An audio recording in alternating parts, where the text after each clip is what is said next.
Welcome back, folks, to another episode of Firewood Doctor. Today I'm going to be putting in a face cord of, I think this is my screwed up tape measure. Yep. That's over 48.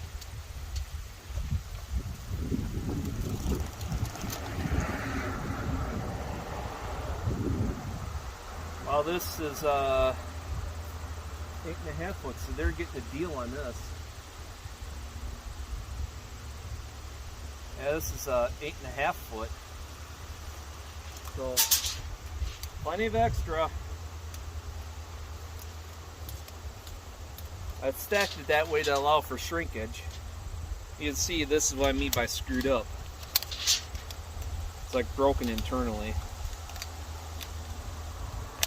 They expect it's a cheap one from Harbor Freight. That's about all I'm going to get out of it.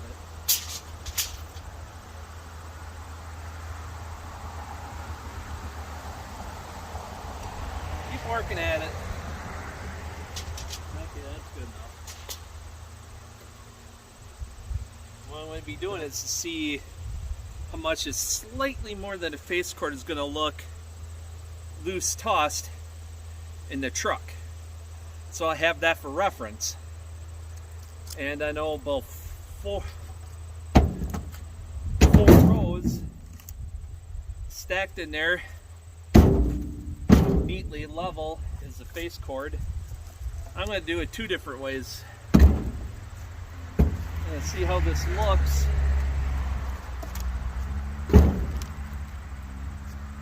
Just loose tossed, and then I'll go from there with the next one. It all easily fits. Then I might stack the next one, but I prefer just pre-measured piles, slightly oversized, that'll allow for shrinkage. And then just chuck it in.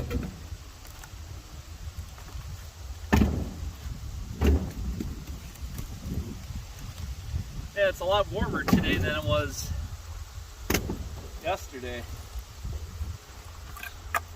Warming up nicely. Next weekend is going to be a bit on the cold side. Looking at highs around 50-ish. And it's getting to be that time of year. People are starting to feel the colds coming, so I got a bunch of orders going out.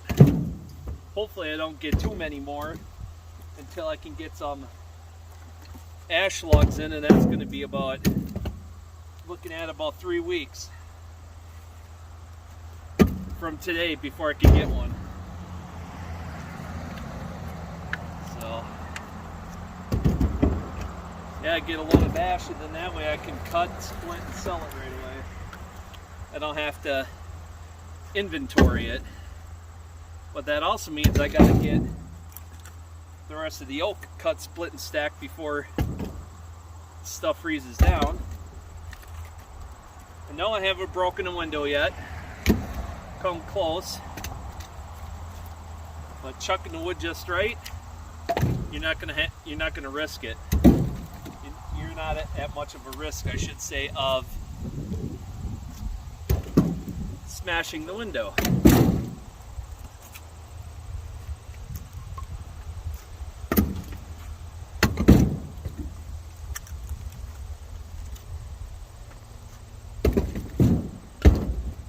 But some of these pieces are a little heavier than they look.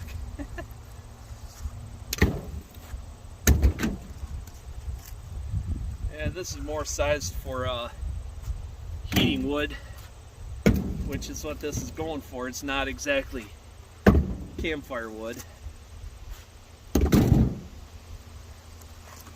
That, and it hasn't quite finished drying, but I told the customer how to finish drying it fast. You put a fan, even a small oscillating fan, to keep the air moving around it. This stuff is going to dry really fast. If you stack it up in the basement or in the house and the humidity is low, it's going to suck it right out of there. and with the fan circulating the air, and the humidity in the house, ideally you want 40 to 60%. If you're down in that 40 range, you're getting down to be pretty dry, so chucking wood in the house will raise it 5-10 points. You're going to notice a difference immediately.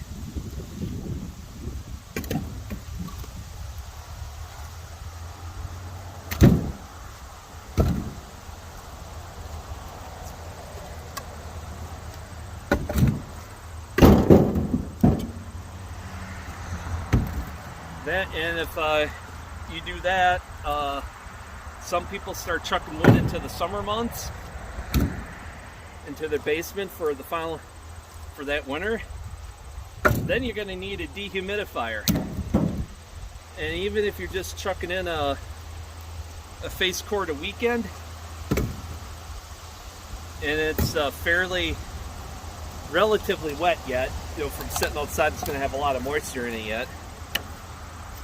Say in the upper 20s, expect to get 2 to 3 gallons a day of water out of that dehumidifier, just because of the wood.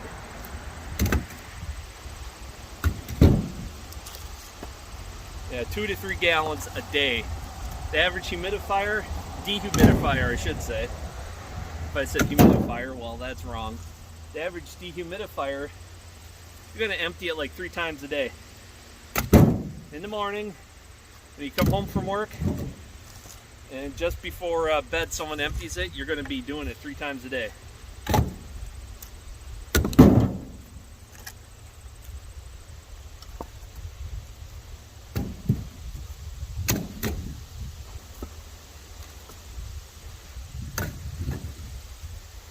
All right, let's speed this up.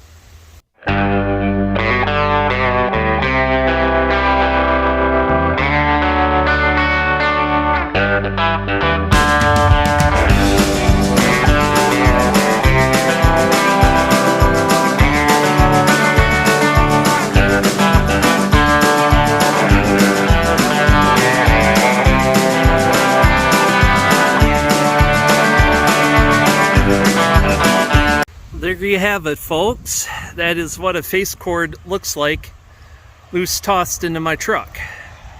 It's a 02 Silverado 6.5 foot bed.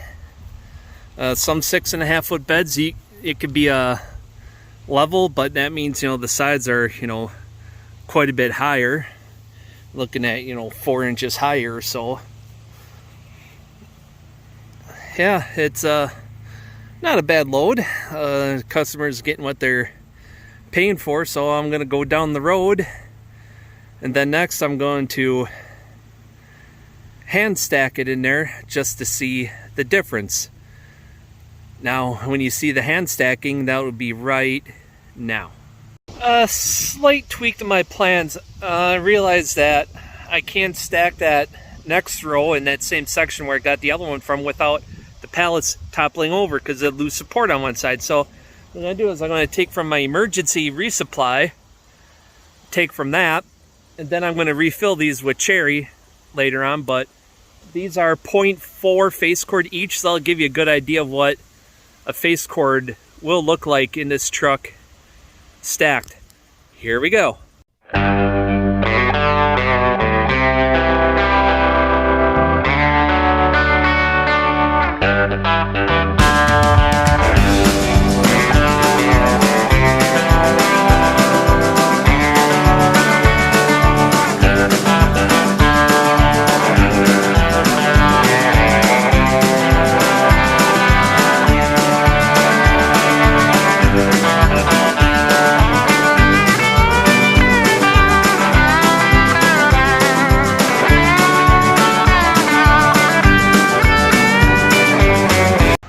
I didn't record the few armfuls it took to finish it off. I measured that empty rack. It measures 42 inches to the top of the hoop, and it's like 46 side to side, so basically 0.42 to 0.43 face cord if you had it perfectly square in there. But as soon as you go up just a little bit, you're at like 0.44 face cord. So when I put those 2 racks in there, equivalent, that was say, and it was a little above the height, so it was 0.88 face cord.